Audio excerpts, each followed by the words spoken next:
اس جن کو قابو کرنے کا کوئی عمل کرنا چاہتا تھا اور اس نے شرط لگا دی تھی کہ اس موقع پر فرزانہ کو آستانے پر موجود ہونا چاہیے۔ آپ کو کسی نے بالکل غلط بتایا ہے۔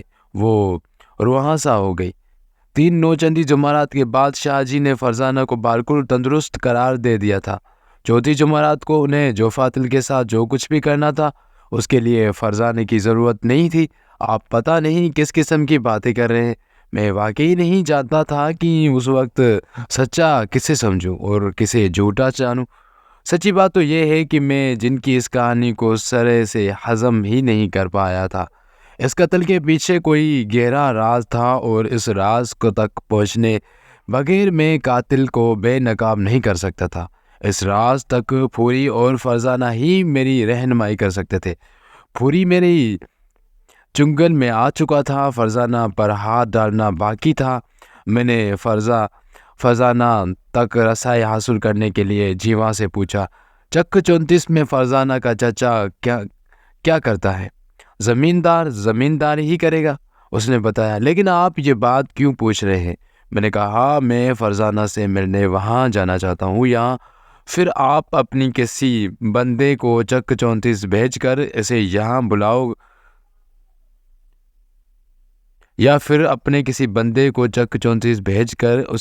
بلاؤں گا تاکہ حقیقت حال سے پردہ اٹھ سکے۔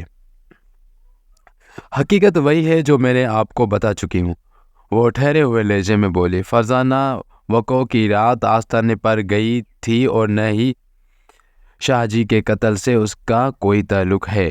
آپ خواہ مخواہ میری بیٹی کو پریشان کریں گے۔ لوٹے شاہ کے قاتل تک رسائی حاصل کرنے کے لیے میں کچھ بھی کر سکتا ہوں جیواں، میں نے سنسناتے ہوئے الفاظ میں کہا۔ جو شخص بھی قانون کی راہ میں رکاوٹ بنے گا رگڑا جائے گا۔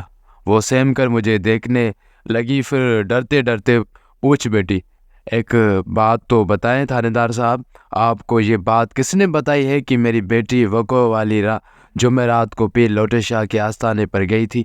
اس کا سوال نہایت ہی معقول تھا، لہٰذا میں نے جواب دینے میں کوئی آر محسوس نہ کی اور کہا، پیر لوٹے شاہ کے خادم خاص اور مستقبل کے لوٹا نواز غفور عرف پھوری نے۔ وہ بے یقینی سے مجھے دیکھنے لگی۔ یہ کیسے ہو سکتا ہے؟ پھوری ایسی بات کیوں کرے گا؟ وہ تو شاہ جی کے بہت قریب تھا، اسے بھی یہ بات معلوم تھی کہ فرزانہ کا علاج ختم ہو چکا ہے۔ مجھے یقین نہیں آ رہا، میں پھوری سے جا کر پوچھوں گی۔ ضرور پوچھنا، میں نے معتدل لہجے میں کہا، لیکن پھوری سے سوال و جواب کے لیے تمہیں میرے تھانے کی حوالات تک آنا ہوگا۔ جنات کو قبضے میں کرنے والا لوٹے شاہ کا چیلا اس وقت قانون کے قبضے میں ہے۔ آپ نے اسے کس جرم میں پکڑا ہے تھانے دار صاحب؟ وہ شکستہ لہجے میں بولی۔ میں نے ٹھوس الفاظ میں کہا، اس پر ممکنہ قاتل ہونے کا شبہ ہے۔ اس نے تفتیش کے دوران میں یہ انکشاف کیا ہے کہ چوتھی جمعرات کو مغرب کے بعد فرزانہ کی آخری حاضری تھی۔ فرزانہ کی موجودگی میں لوٹے شاہ نے جو فاتل کو کسی خطرناک عمل کے ذریعے اپنے قبضے میں کرنا تھا۔ اگر پھوری نے اس قسم کی بات کی ہے تو بہت غلط کیا ہے، جیوان نے الجھن زدہ انداز میں کہا۔ میں 3 نوچندی جمعرات تک خود فرزانہ کے ساتھ شاہ جی کے آستانے پر جاتی رہی ہوں۔ اگر انہوں نے چوتھی جمعرات کو بلایا ہوتا تو یہ بات مجھ سے چھپی نہیں رہ سکتی تھی۔ فرزانہ اکیلی مجھے بتائے بغیر تو آستانے پر نہیں جا سکتی تھی۔ جیوا کی الجھن اور انکار کو دیکھتے ہوئے میں یہ سوچنے پر مجبور ہو گیا کہ اگر پھوری نے چوتھی نوچندی جمعرات کے حوالے سے کسی دروغ گوئی سے کام نہیں لیا تو پھر ایسا ہوگا کہ لوٹے شاہ نے آخری حاضری کے بارے میں فرزانہ کی ماں کو کچھ نہیں بتایا ہوگا۔ اس سلسلے میں بات فرزانہ اور لوٹے شاہ کے درمیان رہی ہوگی۔ اگر واقعی ایسا تھا تو پھر یقیناً واقعہ کی رات آستانے پر کوئی بڑا اور برا واقعہ پیش آیا ہوگا۔ میں لوٹے شاہ جیسے ڈبہ پیروں اور نقلی عاملوں سے بخوبی واقف تھا۔ اسے 1-2 ناصروں کی میں بڑے شافی طریقے سے سرکوبی بھی کر چکا تھا۔ قارئین نے یہ عبرت اثر کہانیاں سسپنس کے انہی صفحات میں یقیناً پڑھی ہوں گی۔ میں نے قرید جاری رکھتے ہوئے جیوا سے پوچھا، تم 3 نوچندی جمعرات تک فرزانہ کے ساتھ آستانے پر جاتی رہی، مجھے بتاؤ لوٹے شاہ تمہاری بیٹی کا جن اتارنے کے لیے کس قسم کا عمل کرتا تھا؟ مجھے وہ عمل دیکھنے کی اجازت نہیں تھی۔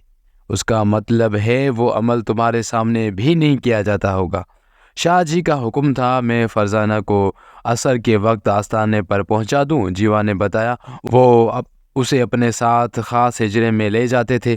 ان کا کہنا تھا جو فاضل کو اگر کسی کی موجودگی میں کیلا گیا تو وہ آس پاس نظر آنے والے لوگوں کی جان بھی لے سکتا ہے۔ لوٹے شاہ کی عیاریاں ایک ایک کر کے کھل رہی تھی۔ میں نے جیوا سے پوچھا، تم اس عمل کے دوران یقیناً آستانے کے حال نما کمرے میں بیٹھی رہتی ہوگی جہاں وہ دن بھر اپنے پاس آنے والوں سے ملاقات کرتا تھا؟ مجھے آستانے پر رکنے کی اجازت نہیں تھی، اس نے جواب دیا۔ شاہ جی کے حکم کے مطابق میں فرزانہ کو عصر کے وقت آستانے پر چھوڑ کر گھر واپس آ جاتی تھی اور مغرب کے بعد اسے لینے جاتی تھی۔ عصر سے مغرب تک وہ شاہ جی کے ساتھ ان کے حجرے میں رہتی تھی۔ اور تمہارے خیال میں لوٹے شاہ کے عمل سے تمہاری بیٹی صحت یاب ہو رہی تھی؟ اس نے اس بات میں گردن ہلائی۔ پہلے عمل ہی سے نمایاں فرق نظر آنے لگا تھا، پھر دوسری نوچندی جمعرات کو وہ بالکل ٹھیک ہو گئی۔ اس روز جب مغرب کے بعد میں اسے لینے گئی تو شاہ جی نے کہا تھا، ہم نے تمہاری بیٹی کا جن اتار دیا ہے اور اسے ضروری ہدایت بھی دے دی ہے۔ اگر یہ ہمارے مشوروں پر عمل کرتی رہی تو یہ خبر جن اس کی طرف رخ نہیں کرے گا۔ ویسے آئندہ نوچندی جمعرات کو ہم جوفا دل کو اپنے قبضے میں کر لیں گے، پھر نہ رہے گا بانس اور نہ بجے سکے گی بانسری۔ لوٹے شاہ کے داؤ پھیر مجھ پر عیاں ہونے لگے۔ میں نے جیوا سے پوچھا، لوٹے شاہ نے تمہاری بیٹی کو کس قسم کی ہدایت دی تھی؟ یہ تو میں نے ان سے نہیں پوچھا، وہ بے چارگی سے بولی۔ ظاہر ہے کچھ پڑھنے ہی کو بتایا ہوگا، میں نے دیکھا تھا اس روز کے بعد وہ زیر لب کوئی وظیفہ پڑھتی رہتی تھی۔ میں یہی سمجھی کہ وہ شاہ جی کی ہدایت پر عمل کر رہی ہے۔ اس گفتگو کے دوران میں نے بخوبی اندازہ لگا لیا کہ جیوا چوتھی نوچندی جمعرات کے بارے میں کچھ نہیں جانتی تھی۔ اگر پوری کا بیان درست تھا تو پھر اس معاملے پر فرزانہ ہی روشنی ڈال سکتی تھی۔ میں نے پہلی فرصت میں فرزانہ تک پہنچنے کا ارادہ کیا اور جیوا سے اس کی بیماری کی بابت سوالات کرنے لگا تاکہ اس گتھی کو سلجھانے کے لیے کوئی مناسب سراسرا ہاتھ آ سکے۔ میں نے پہلی فرصت میں فرزانہ تک پہنچنے کا ارادہ کیا اور جیوا سے اس کی بیماری کی بابت سوالات کرنے لگا تاکہ اس گتھی کو سلجھانے کے لیے کوئی مناسب سراسرا ہاتھ آ سکے۔ جیوا، میں نے ٹھہرے ہوئے لہجے میں اسے مخاطب کیا، تم نے فرزانہ کے علاج کی جو کہانی سنائی ہے اس سے تو لگتا ہے لوٹے شاہ کوئی بہت ہی اونچی چیز تھا، ورنہ جنات سے ٹکر لینا کوئی معمولی بات نہیں، وہ بہت کرنی والے تھے۔ جیوا معنی خیز انداز میں گردن ہلاتے ہوئے بولی۔ میں نے پوچھا، تمہاری بیٹی کو آخری بیماری کیا تھی؟ فرزانہ پر ایک جن عاشق ہو گیا تھا۔ اس نے وہی رٹایا جواب دیا جو میں فوری کی زبانی سن چکا تھا۔ میں نے جیوا کے گھسنے کا سلسلہ جاری رکھا۔ میں نے تو سن رکھا ہے یہ جن جب کسی پر عاشق ہو جاتے ہیں تو اس کا بہت ہی خیال رکھتے ہیں۔ پھر میں نے اپنی بات میں بگہار لگانے کی خاطر غلط بیانی سے کام لیتے ہوئے اضافہ کیا، اللہ بخشے، میں نے اپنی دادی کا قصہ سن رکھا ہے، ان پر ایک دیو عاشق تھا، شاید اس کا نام کاشو تھا۔ کاشو دادی جان کے بہت مزے کراتا تھا، انہیں کھانے پینے کی بہت شوق تھا، چنانچہ ان کے شوق کو پورا کرنے کے لیے کاشو پتہ نہیں کہاں سے کھانے پینے کی اشیاء اٹھا کر ہمارے گھر لاتا رہتا تھا۔ ہمارے گھر مختلف قسم کی مٹھائیوں اور پھلوں سے بھرا رہتا۔ ابا جان بتاتے ہیں ان طائف میں بعض تو ایسے ہوتے جو کسی اور ہی دنیا سے تعلق رکھتے تھے، ایسی لذیذ مٹھائیاں اور پھل پہلے کسی نے نہ دیکھے تھے اور نہ ہی چکھے تھے۔ کوئی نہیں، جیوا ہاتھ نچاتے ہوئے بیزاری سے بولی، جو فاضل تو میری بچی کو بہت تنگ کرتا تھا، آپ کی دادی پر عاشق ہونے والا دیو کوئی شریف النفس ہوگا، یہ جو فاضل خبیثوں کا سردار تھا۔ میں نے پوچھا، جو فاضل تمہاری بیٹی فرزانہ کو کس طرح تنگ کرتا تھا؟ وہ جب فرزانہ کے پاس آتا تو اسے دورہ پڑ جاتا تھا۔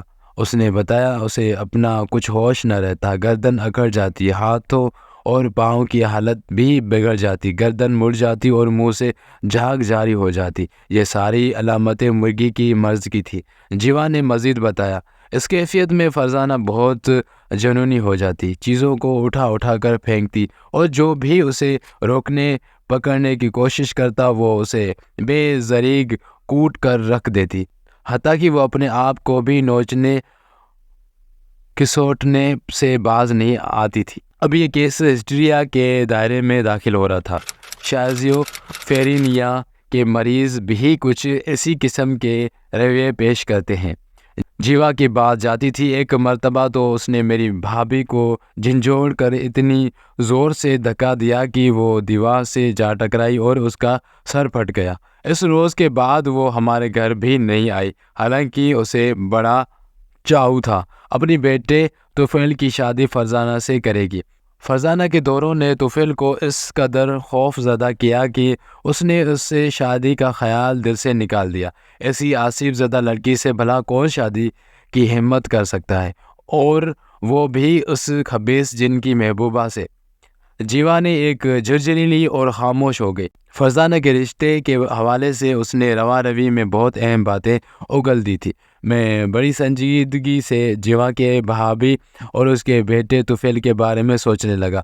اس وقت میرے ذہن میں بہت سے سوالات چکر آ رہے تھے اور میں فوری طور پر کسی نتیجے پر پہنچنے کی پوزیشن میں نہیں تھا۔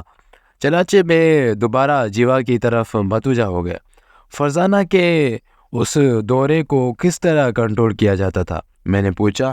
شاہ صاحب نے ایسے موقع کے لیے ایک خاص قسم کا شربت دے رکھا تھا۔ جیوا نے بتایا ہم کسی طرح کوشش کر کے وہ شربت تھوڑا سا اس کے حلق میں اونڈیل دیتے، تھوڑی دیر بعد وہ شانت ہو جاتی۔ یہ دورہ اسے کتنے عرصے بعد پڑتا تھا؟ ہفتہ 10 دن میں ایک مرتبہ۔ اس نے بتایا شاہ صاحب کے علاج سے فائدہ ہونے لگا اور یہ وقفہ بڑھتے بڑھتے 1 ماہ تک پہنچ گیا۔ تیسری نوچندی جمعرات کے بعد فرزانہ کو دورہ نہیں پڑا۔ شاہ جی نے کہا اب یہ لڑکی خبیث جن کی اثرات سے پاک ہو گئی ہے۔ آج میں نے جو عمل کیا ہے اس کا نتیجہ صبح ہونے سے پہلے ظاہر ہوگا۔ تم اپنی آنکھوں سے ثبوت دیکھ سکو گی کہ جو فاتل چلا گیا، تمہاری بیٹی کی جان چھوٹ گئی ہمیشہ ہمیشہ کے لیے۔ تو کیا تم نے دوسری صبح وہ ثبوت دیکھا تھا؟ میں نے الجھن زدہ لہجے میں استفسار کیا۔ جن تو تمہیں نظر نہیں آیا ہوگا، پھر وہ کس قسم کا ثبوت تھا؟ اس نے نہایت ہی سنجیدگی سے کہا شاہ جی نے جو فاتل کے جانے کی ایک مخصوص نشانی بتائی تھی۔ تیسری نوچندی جمعرات کے بعد جمعے کے صبح جب میں سو کر اٹھی تو میری گھر کے صحن میں شاہ صاحب کی بتائی ہوئی نشانی موجود تھی۔